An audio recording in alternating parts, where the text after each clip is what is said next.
আজকে রান্না করতেছে মুরগি ভুনা।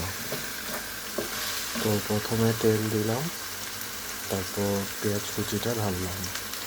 আমি আসলে কথার মাঝে মাঝে ভুলেই গেছি যে আমি মশলাটা কী কী দিছি। একটা কাজে ব্যস্ত হয়ে গেছিলাম। যাই হোক, তো মাংসগুলো এখনই ঢাললাম। তো এখন হচ্ছে আর কি একটু হালকা পানি দিয়ে মশলাগুলো ফার্স্টে কষাইছি, কষানোর পর মাত্র মাংসগুলো ছাড়লাম। তো মুরগি ভুনা এখন ঢেকে দিব।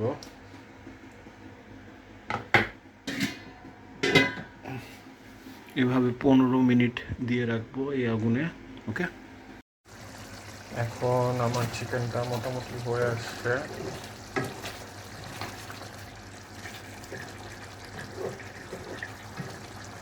এটাকে আর একটু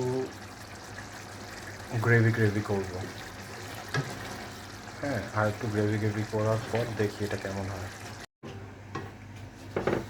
এখন দেখেন আমার চিকেনটা।